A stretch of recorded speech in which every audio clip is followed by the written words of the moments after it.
Yes, yeah. Greetings.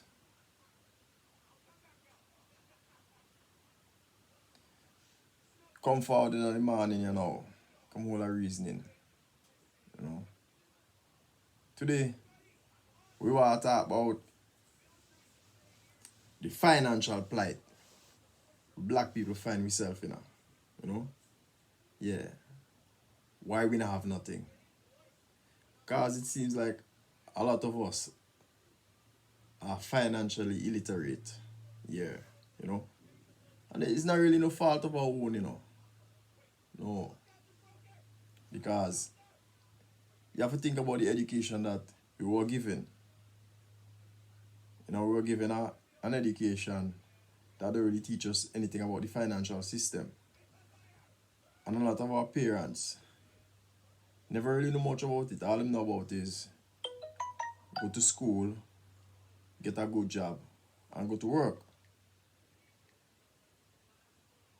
Basically enslaving yourself for somebody else, for pittance, working for hungry money. And that can't get in the way, you know. So it have a whole lot of things that we need to unlearn and we need to overstand where we're going, you know. Yeah. Even some of the words we use, we need to overstand things. Yeah, me see it there, you know. So yeah, we want to dive into it and more and to give you my perspective of how I see it you know,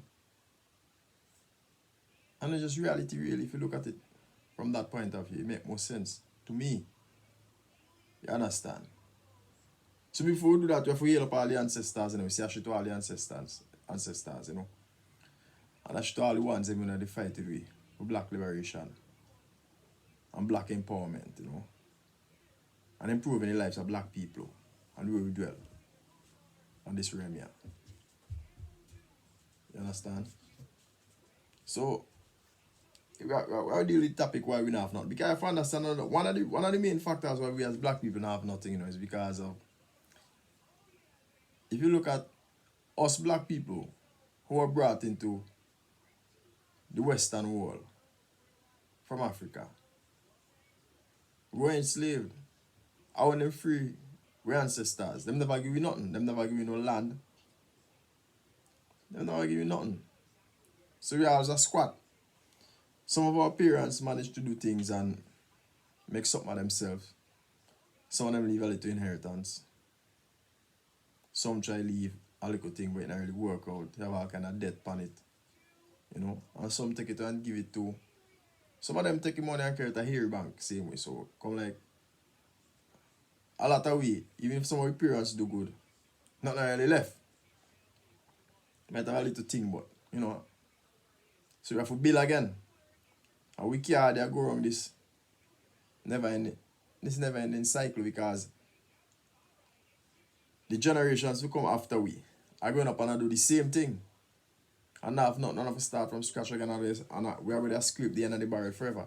So we need to stop it. So in order to stop it, we have to understand some of the things because let me touch upon the plight of our ancestors and what them go through because in a slavery, after them see them abolish slavery, they never give you nothing. You understand? First of all, alright, go on and build. You work for so much and so much years to not hold something, look a piece of land this. So you find a lot of people just end up and be squatters forever. But now look at America in comparison, where them give Europeans them all kind of land grant and seeds to start farming and all type of things. But we never get that leg up. And then when we talk, the white people don't come tell we say we have to pull ourselves up by our own bootstrap and stop complaining. And then design a complex system where a whole lot we don't understand because we don't get that financial education. And the education them give is not adequate. You understand? So now we want to touch upon the reason why I see that we as a people collectively now have nothing. And not just we alone because a lot of people are slaves to the system and they realize it. And it's because of lack of a sound financial education and how the financial system work. You understand? And the corporate system. So now, let me get into it. I put it down to poor and no economic and financial education. See? Because check this now. When you go to school, secondary school or high school, some people call it, you have a subject them called accounts, principles of accounts. Start it in Form 4, the year before you do O-levels, and you do it for 2 years if you choose to be a business student. And they will teach you, like when you have your assets and liabilities column, for example, they will put your assets, see, it's funny, me have to laugh. They put your assets in the, they put your assets in the, they put the house that you live in, right? The house that you live in, that your parent for, and the car you drive. See, that ain't quite expensive, that you have to foot all the bill. Then put that as an asset, right? Now, you have to think about this, The house that you live in, you have to pay for living in it. See? You ain't got a lot of expenses. You have bills to pay, light bill, electricity, water bill, gas. You understand? A lot of upkeep, mortgage. Because even if you own a house outright, and you live in it, you have to pay for living in it, all the repairs, painting, whether the roof, all them things you have to deal with. And all the maintenance, your lawn. You understand? And your car that you drive, your private vehicle, you drive your family, You have to pay the insurance, you have MOT, car tax, you understand? Maintenance, brakes, disc, all them things. And most vehicles, just the second they drive it off out of the dealership, it start depreciating. No man might come argue with me and say, your house does appreciate in value. Yes, that is true. But not all the time. Because sometimes in a crisis, like a recession, depends on what kind of mortgage you have when interest rates go up.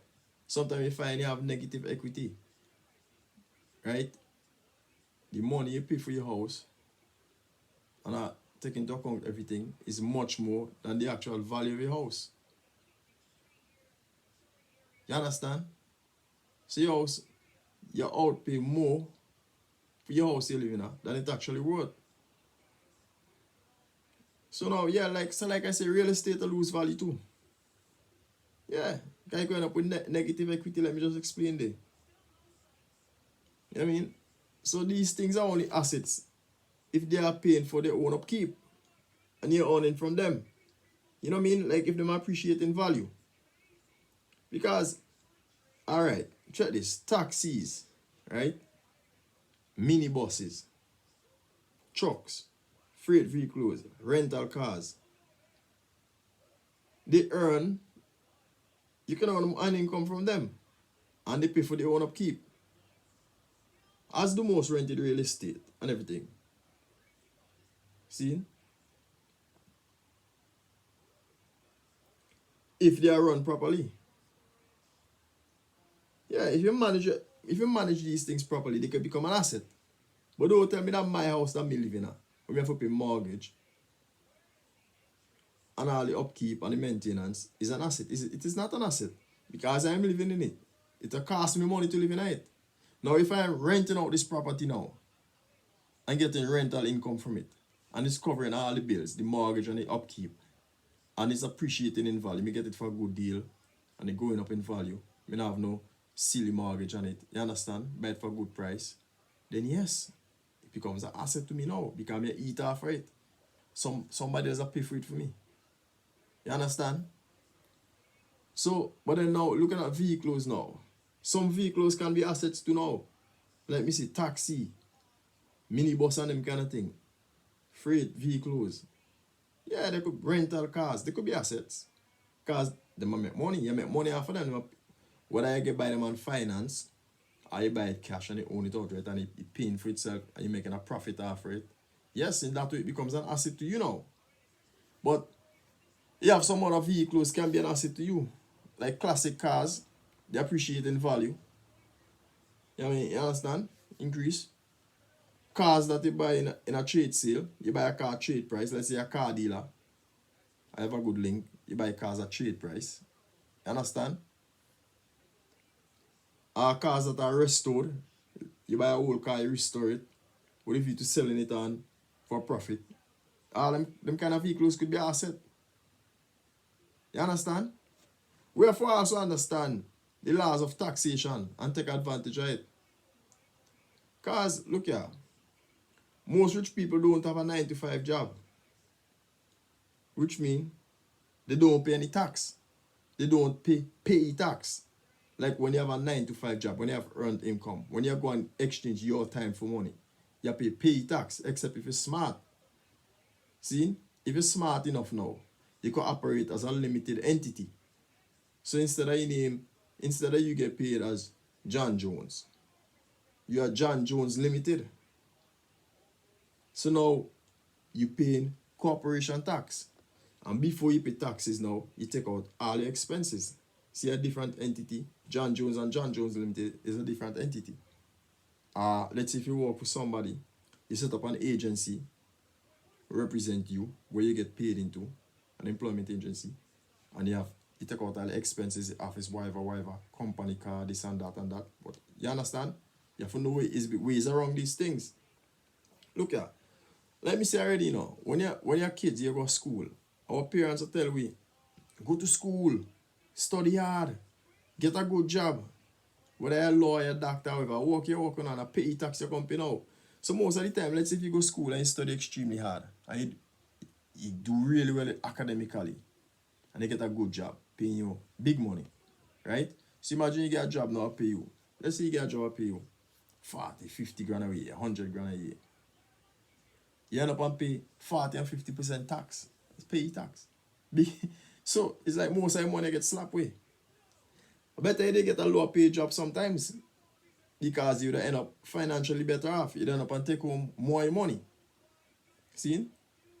But like I say, the better thing is to do when you get a high paid job like that. You have to be brave, you have to be confident enough to make a bold move and go to employer. Because it not have nothing in last stopping you from doing that. You let the employer pay you as a separate entity, a limited company. You understand? Some have the confidence to do it. Them too lazy. Because I have a brethren, me try to show him to do that and it just seems like him have the confidence to do it. And like me see, someone we too lazy. See? The problem is, some of us are so lazy. We don't want to set up anything that will benefit ourselves. So we take the easy way out because the easiest thing for you is to go and get a 9-to-5 job. You understand? And it turned out to be harder in the end because it make your life more miserable. Yeah, you get a 9-to-5 job, you go to a job where you don't want to go. You're in traffic. You have to leave your house early. You get to pick me them for care of school. However, sometimes your kids just want to talk with you. You rush your kid. You being mean to your kid. You being mean to your wife. Because the stress I get to you. You understand? Yeah. And you have to remember, and then you come when you're miserable, you never get time to eat properly. And if you remember, you can't take your kids to someone else's job and give them a job there.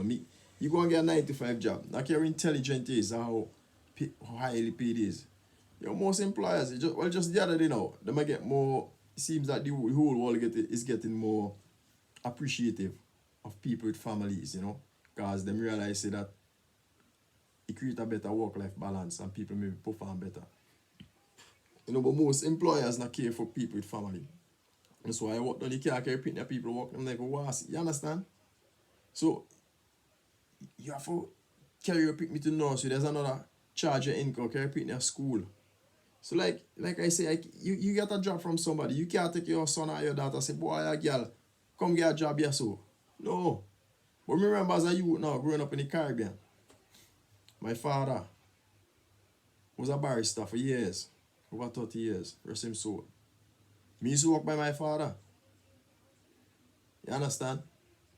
So my father could have carried me by his practice and give me a job. You understand? And then like, when my little brother now, when he didn't go to school, he could have come there and chill. But when you work for people, you can't do that. You understand? And you work on your own time, you're your own boss. So like I say, when you operate as a limited company, yeah, I create a business. You pay corporation tax, which is much, much less than pay tax. You understand? So you have to be smart, because if you can set it up in such a way that you take advantage of all the legal loopholes regarding corporation tax, and your business end up and pay as little as 2% tax.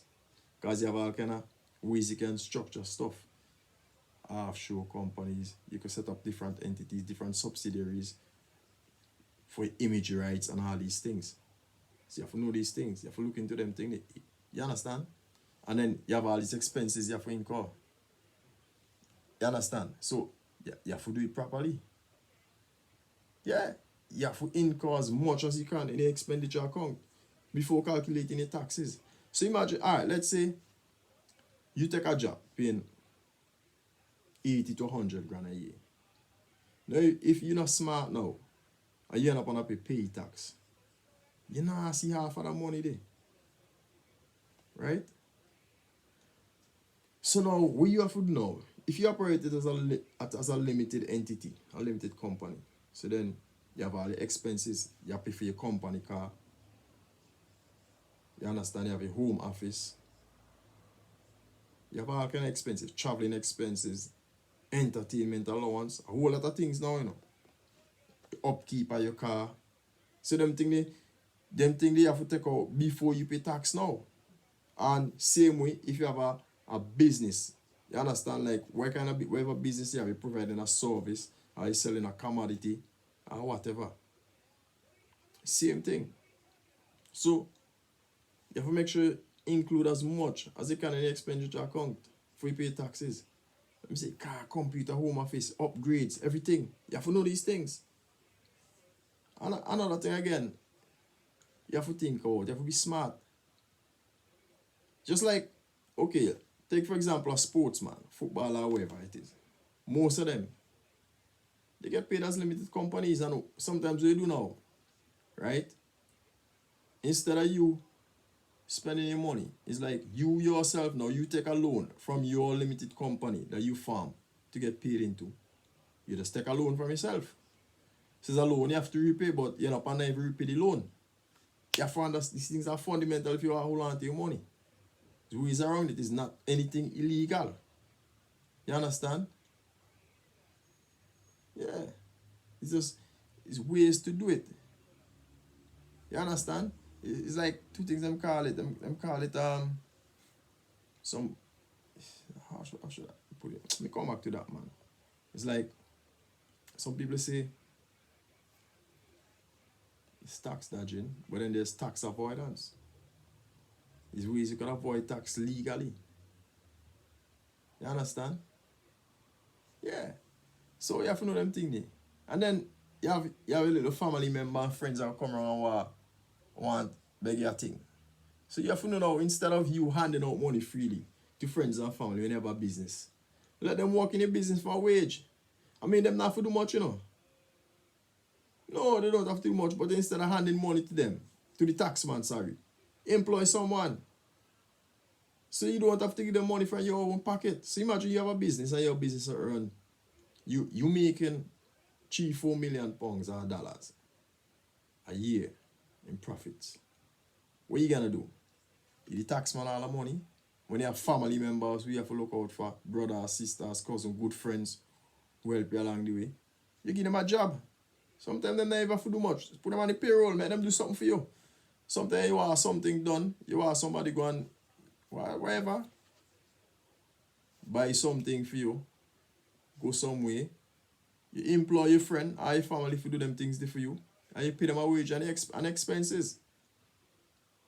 So you see there? Yeah, all the kids, give them job for you, put them on the payroll, so them will work. You have to also understand the law. We as a people now, that's another thing why we not have nothing. we must also understand the laws of inheritance. You set up, like, instead of buying properties in your name solely, you have to think about the generations to come after you. How you keep the wealth in the family. Set up trust so that your wealth could pass from generation to generation without paying any taxes. You don't have to pay inheritance tax.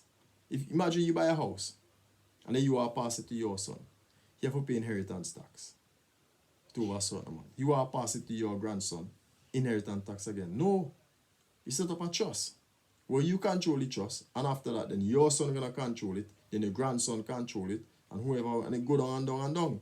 You understand? And then now you have to be careful because sometimes you pick me them up and go and give it some kind of girl, and them a watch what you have. So if them not own nothing, it's a trust, they just in control of it, them not own nothing. So anybody who think they could just come in so, marry to your son or whatever, and think they could get something. No, it not work like that because it's not theirs. It's something that is in the family to pass down from generation to generation. So you can't get it. If you're in the family, you'll be lucky to benefit from it because you live in there. And whatever income coming from the assets, they eat a food. So these are things we have to know. As a people, a lot of we don't know these things. Me have to go and find out them things by myself. So you got university and do some courses. Them not even telling them things, yeah. You have to go and look into them things, yeah. They're not teaching them things at school. The kind of school them send we.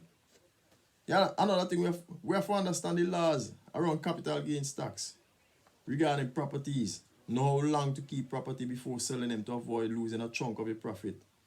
Reinvesting is also crucial. You have to know where to buy property. Understand the incentives that are there and use it to your advantage.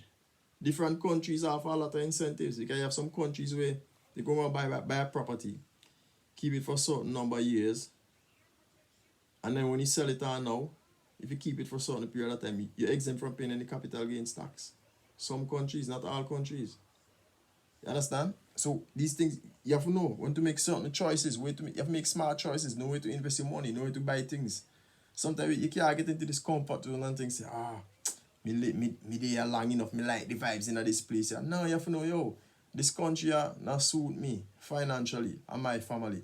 Me I go elsewhere where me know me exempt from certain things. You understand? I know where the laws are more favorable to me financially and me could avoid paying certain taxes. You understand? Legally. You understand? Yeah. So we have to know them things there. Sometimes you have to know when to give up and avoid certain citizenships to keep your wealth and avoid double taxation. Yeah. Because you have some countries like America, for example, they have double taxation. So like let's say if you have American citizenship and you buy a house in England or France, wherever, and you sell the house there and you make a money, the American government now want a piece of that. You have to give them a thing. Look at it happened to what the boy named there, Boris Johnson, Prime Minister of England. Because a lot of people don't know he's actually an American citizen. He renounced it.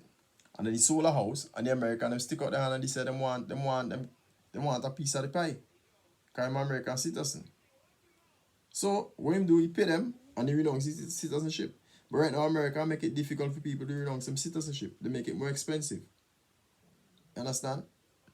And so a lot of people have to know what kind of citizenship they might choose, and sometimes you just give it up because if you want to keep your wealth, you have to know these things, Virgin. Because if you have your money, no matter what kind of passport you have, you go almost any country and live once you have your money. Yeah. And like right now you have a lot of people in the UK. The bank accounts are frozen because they have American passport and the American government will investigate their financial affairs because they want something, because double taxation. Like, not to mention famous people again. My understanding is that the reason why the boy named Harry and his wife Meghan leave and go live over there is because they want to avoid double taxation. So they just live in one place, be domiciled in one place. So you have a lot of people who leave England and go and live in Switzerland and Monaco and them places. Now Monaco is a place. Once you have over €500,000, I think it's €500,000, or 800,000 euros, something like that. I think you have to maintain €500,000 in the bank account at all times. But once you have €500,000, you get residency there and you pay no taxes. You understand? Things are expensive, yes, but if you have money, it's worth it. You pay no taxes. There's VAT, yes, but you keep most of your money. You know? We must also learn how to build wealth and create different streams of income. So we want to touch upon some of the different streams of income now. See? And show the item. How it go. Different streams of income. So, for example, the one that everybody know about. And probably the worst one. But a lot of people lazy. And they offer them a safety net. They feel like, if alright, that's the easy way out. Earned income.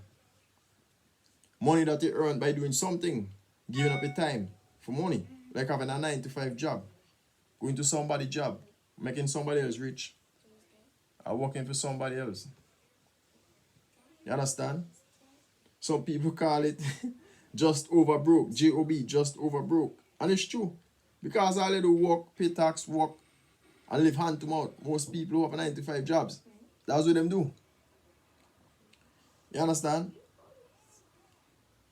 And this is the reason a lot of people think they be not earning any money. And it's just basically getting a paycheck. Oh yeah, you get a job, and sometimes people think it's easier for them to get credit. And this is another thing you have to stay from. Credit. Except if you can use it to better yourself. Another stream of income is what we call profit income. Money that is earned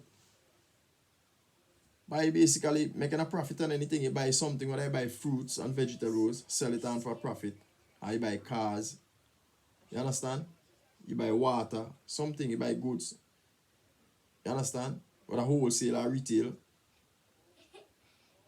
Yeah, you're a businessman, you're entrepreneurial, you know? Your money. Sometimes you need huge investments. Sometimes a small investment, you can spend a £10 and make a pound.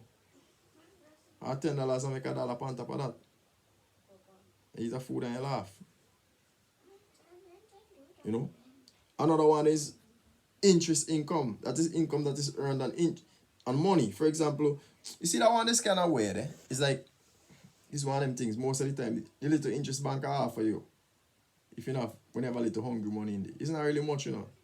Depends on what. For example, if you have a bank account for your kids, and you get like a grand in the bank, sometimes you can get up to £2 a month. But like, if you have plenty money now, for example, there are people who have ISAs, I think they make like, what, you get up to 50 grand, you get like 2 grand a year interest. Really a monkey money that 2 grand a year can really handle your expenses. You understand? But then if you have millions, or hundreds of thousands, then and you get the right account, you can earn some interest on it. Another way is like, if you buy like what them call treasury bills. You know what I mean? It's like you're lending money to the government. Something like, all these are passive forms of income. You understand? Then you have dividend income. Another type of passive income where like you buy shares in a company, end of the year they pay dividends, and if the business do well, the shares increase. You understand? The value of the shares increase. So you can get a return on them if you sell them or if you hold on upon them. You know? It's like investing in blue chip companies and stuff like that. And then when the company make money, it's like, yeah, so you eat a, like me say already, you eat a piece of food off of the capital gains tax with this company I make. Then you have rental income. You understand? 1 minute, please. You have rental income. This is money that you get as a result of, like you rent out an asset like a house. Even they have a car rental company or something. But the thing is now, sometimes you just need a big investment to buy a house. Or if you're smart, sometimes you get a house without spending your own money if you have a good business plan. You know? Then there's the capital gains now. Yeah. This is money you get as a result of increase in the value of an asset that you own. It's like shares. You buy shares with $10, sell it for $12, like $1 profit. I buy a house with 200 grand, a few years later sell it for 250. Capital gains tax. And then you have to pay capital gains tax on that. So then you have to, like I say, reinvesting is key. Sometimes you buy a property now and you make a money off it. You have to know to reinvest it and buy back another one. You know? But then this is the best one, I think. Income that derived from royalties. For example, if you build a brand, and you're an artist, poet, songwriter, make movies, documentary, write books, you get royalties from this. I bet it, let's say if you get a chain of stores like KFC, McDonald's, Subway, and somebody buy one of your franchise, they have to pay a royalty. See, if you're smart enough to start something now, like I say, you start a business now and it become a big franchise in a few years, and people want some of it. You know? You have to pay royalties for that. Yep. So this is one of the best way to earn money. You understand? So you have to understand when you have incomes from different angles coming in, you tend to have more disposable income. You know? You can live a better quality of life, more time with the family, less stress. If your thing is buying fine things or taking nice holidays, so you create a revenue stream there to do them things there. But having a 9-to-5 job, you're not going to necessarily allow you to do all these things. Because what if there's, like now we see the coronavirus, the so-called pandemic, happening to a lot of people losing their jobs and the businesses, and if you have the right investments, you keep earning. Some people get laid off, some people on half pay or whatever, some people get followed. You understand?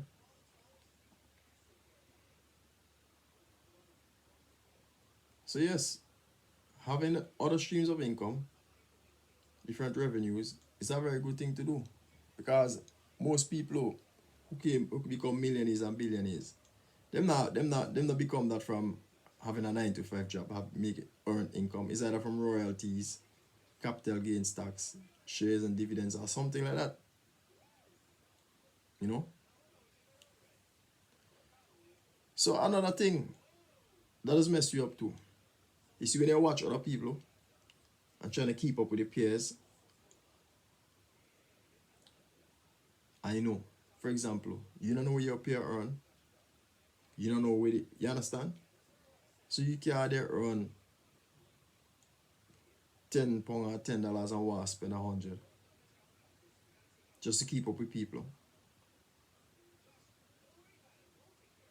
It's like a lot of people try to keep up with people who they don't even know, like celebrities. You don't know these people. For example, with the age of social media, you have all these social media influencers, and people actually try to follow them and try to do like them, try to wear what they wear. You know, people try to. It's weird. Don't hang your hat where you can't reach it, man. You know, live within your means. You know, people tend to follow trends. Why don't you be a trendsetter? You understand? Don't follow trend. Don't try to buy things that you can't afford.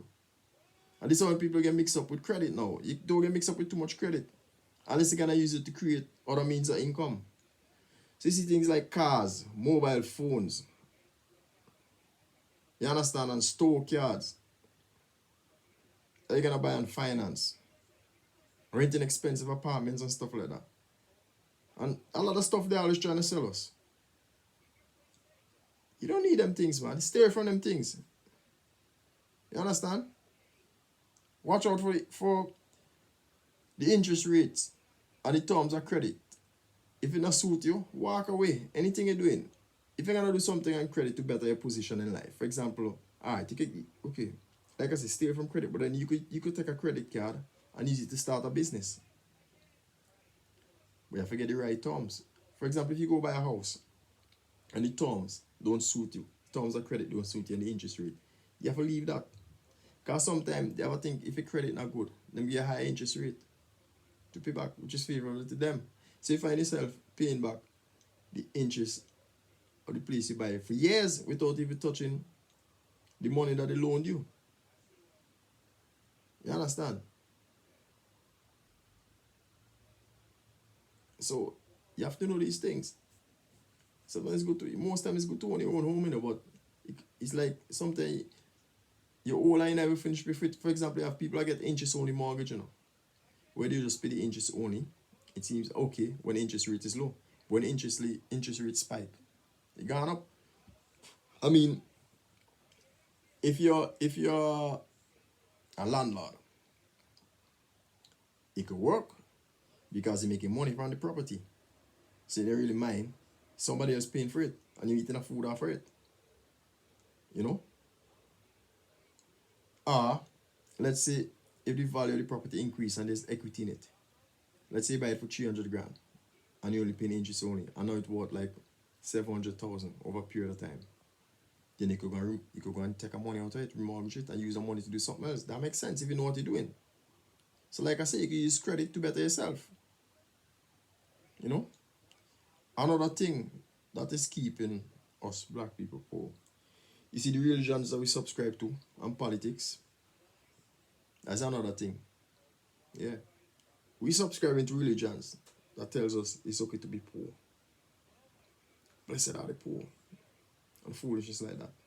Yet the pastors and other religious leaders and the politicians, they're living an opulent lifestyle. Yeah, they're living opulence. Living well. But they tell you, like a pastor tell you, root of money of all evil. Like I said already. Not having no money is evil. You know, and like I said earlier, you can't take your kids to someone else's job and give them a job there. You have to create something your children and grandchildren could inherit. You see, my life now is not for me, you know. It's for my children and the ones after them. That me see my life, man. My life is not for me. I don't live my life for me anymore. So my 2 kids, hopefully me have some more. And my grandpicking them. And my great grandpicking them. So we can leave a legacy behind. We can leave something for them.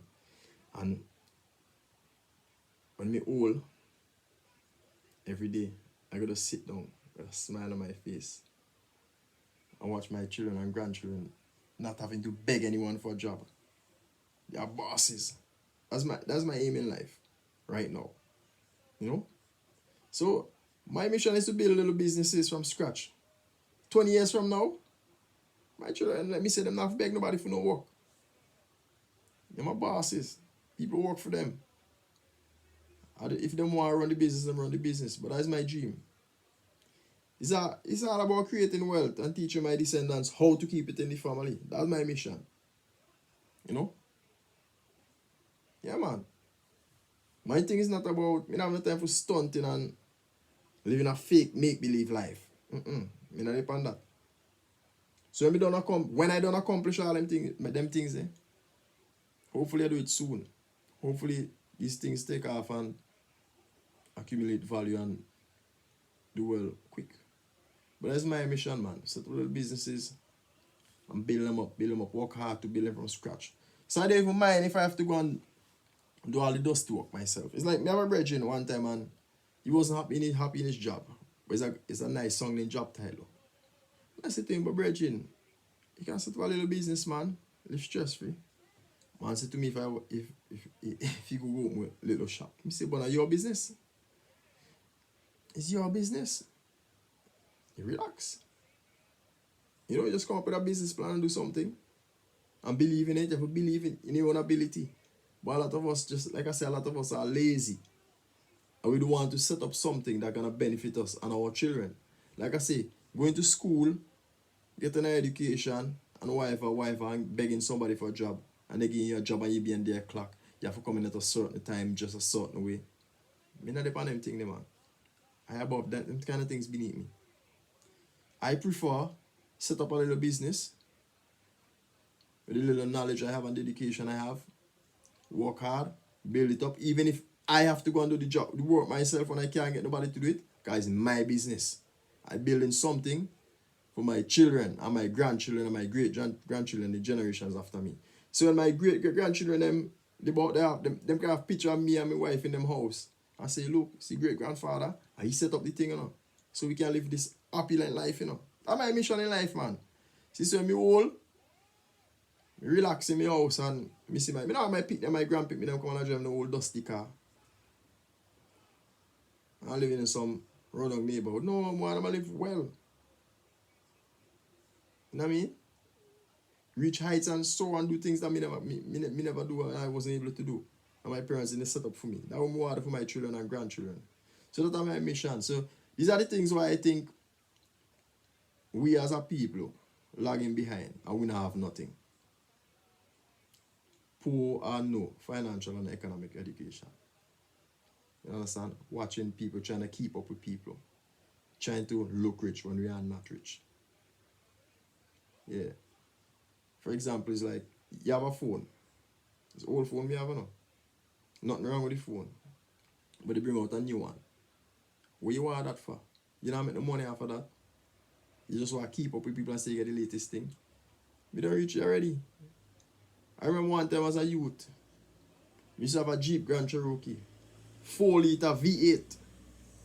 In my 20s. Them times, You want the petrol at a bun? I drive that, And then I realize, wait, this car cost me too much money in insurance and petrol and things. I don't reach this yet. So I get rid of that. So it take your time. And what you could do when they create different revenues and income, like different streams of income, when money are coming, then they can do them thing there. Because I have a lot of disposable income. But you can't, there's no point like acquiring stuff that gonna cost you money and you're not able to build. When you don't build, you build and you set up things and then you can live nice, you live well. Because you know what you deal with. So more time if you see a man drive a bike, I see a man drive an old car, just know he own that outright. He not own nobody for that. He not have no 400 and 500 pound car payments to make when the month come. You understand? Have you seen a man living in a little house? No, he own that. He don't have no extortion in mortgage. So you have to be smart, make wise decisions. It's all about building for the generations to come after you. So this is how I leave it, man. See? Man has a respect and like a brethren give me a hint the other day. A brethren of mine say, why me also say, blessed because he interpret that as being blessed. So I think this is the right time we're going to adapt this from my brethren, Clifford. Me call him Ras Ayatollah. Be more. See? Be more my people. Go forward and prosper. Man has a respect. Every time.